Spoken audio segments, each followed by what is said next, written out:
ഷാജി, അവിടെ അങ്ങാടിയിൽ പുതിയ ഡോക്ടർ പരിശോധന തുടങ്ങിയല്ലോ. അവിടെ പുറത്തൊരു ബോർഡ് എഴുതി വെച്ചിട്ടുണ്ട്, ഫീസ് 50 രൂപ.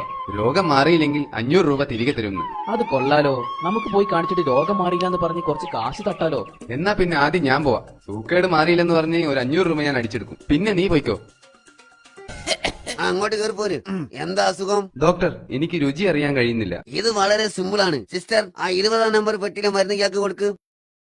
ഛേ, ഇത് മണ്ണെണ്ണല്ലേ? അതെ, രുചി അറിയാൻ പറ്റുന്നില്ല എന്നല്ലേ പ്രശ്നം മാറിയില്ലേ? 50 റുപ്യ വെച്ചിട്ട് പോയിക്കോളി. ഇയാൾ അങ്ങനെ വിട്ടാ പറ്റില്ല. നാളെ ഒന്നുകൂടി വരണം. ഡോക്ടർ, എന്റെ ഓർമ്മശക്തി നഷ്ടപ്പെട്ടു. ഇപ്പൊ ഒന്നും ഓർമ്മയില്ല. അതിനുള്ള മരുന്ന് ഇവിടെ ഉണ്ട് സിസ്റ്റർ. ആ 20 നമ്പർ പെട്ടിയിലെ മരുന്ന് ഇയാൾക്ക് കൊടുക്ക്. അത് മണ്ണെണ്ണയല്ലേ? അതല്ലേ ഇന്നലെ എനിക്ക് വന്നപ്പോ തന്നത്? അപ്പൊ അത് ഓർമ്മ ഉണ്ട്. എന്നാ പിന്നെ നിങ്ങൾക്ക് ഓർമ്മശക്തി തിരിച്ചു കിട്ടി. ഫീസ് തന്നിട്ട് പോയിക്കോളി. ഡോക്ടർ, എന്റെ കാഴ്ച നഷ്ടപ്പെട്ടു. ഓ മൈ ഗോഡ്, ഇതിന് നമ്മുടെ കയ്യിൽ മരുന്നില്ല. ഇത് 500 റുപ്യ.